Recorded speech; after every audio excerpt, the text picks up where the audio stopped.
So what's up guys? So welcome back po sa aking YouTube channel. Kung bago ka pa lang sa aking YouTube channel, ang channel na ito ay nagtuturo ng online tutorials, review investment platforms, at kung gusto mong kumita gamit ang earning site, kung interesado ka sa ganitong content, huwag mong kalimutan magpindot ng subscribe button at hit the notification bell para ma-notify ka sa susunod nating videos.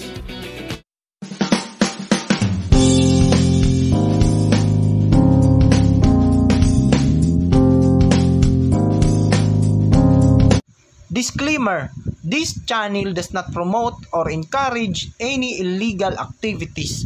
All contents provided by this channel is meant for educational purposes. So what's up guys? So welcome back po sa panibago nating videos. And for today's video guys, ituturo ko sa inyo kung paano i-fix yung production build up kung magta-trial tayo sa Meta verified sa ating profiles. So kapag pipindutin natin yung try it free, at merong lalabas na switch to production build. You are not a production version of the app to get a real experience of the features. Switch to production app. So, paano natin to i-fix guys? So, para makapag free trial tayo sa Meta Verified. So, hindi po tayo dadaan sa Play Store o kaya mag-update ng new version. Kasi yung production build up is hindi po yan sa Play Store makukuha. So, yun po yung production build up natin, is yan po yung tester po sa mga user kung merong mga bug or merong mga issue bago i-public sa Play Store at ipag-download sa mga users. So, yun po yung production build up. So, kahit i-update nyo po yung Facebook app nyo sa Play Store at hindi rin po siya, kahit dito sa akin is naka-beta po ako at hindi po siya gagana kasi production build up po yung hanap ni Meta para makapag trial tayo sa Meta Verified. So, dito guys, susubukan natin kung paano natin i-fix yung production build up natin. So, check natin dito ulit. Ayan. So, profile, Meta Verified. Then, profile yung hanapin natin. So, try it free. Ayun. So, kahit sa Play Store pa galing yung Facebook app nyo, ganun pa rin yung error.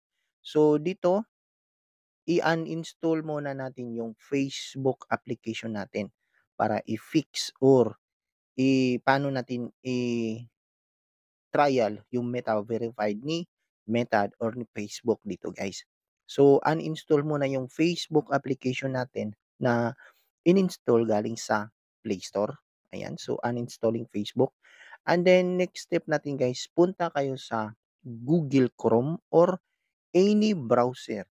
And then, i-install nyo po yung Facebook application na galing sa up to down. So, dyan po yun makukuha yung production build application ni Meta or ni Facebook version 486.0.0.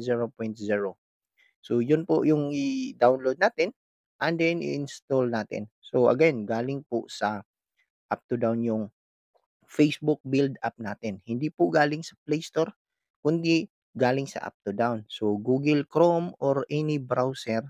And then, check yung Meta Verified after nyo po ma-install. And then, piliin nyo lang po yung profile nyo or page.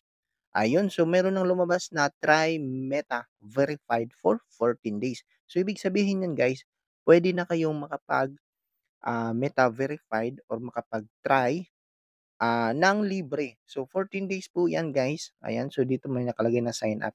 So, ibig sabihin, gumana na po yung tricks natin kung paano mawala yung production build application ni Meta or ni Facebook para makapag Meta verified na tayo. So dito may nakalagay na what you get with your subscription. So merong verified badge, increase account protection, enhance support, upgrade profile features, at unique stickers. So once i-continue yan guys, pipindutin nyo sa baba. So magbabayad na kayo dyan. So dito merong nakalagay na 469 pesos per month. So pwedeng GCash or debit card yung babayaran nyo. So starting today, kung i-subscribe nyo po yan, automatic na magkakaltas yan ng 469. Pero guys, i-re-refund nila yan after 14 days kapag ika-cancel nyo. So, i-re-refund yan ni Meta. So, free trial or libre lang po yung 14 days before mag 14 days. So, kailangan i-cancel nyo na po yung ah subscription nyo dito sa Meta Verified para hindi kayo babawasan ng 469 kundi ibabalik po yan ng full refund if you cancel within 14 days of verification. So, ganun lang guys kung paano natin i-fix yung production build application na lumalabas na hindi tayo makapag Meta verified kasi lumalabas. So, dito sa atin is na-fix na po natin. So, sundan nyo lang po yung guide natin. So, again, uninstall nyo lang po yung Facebook application na galing sa Play Store.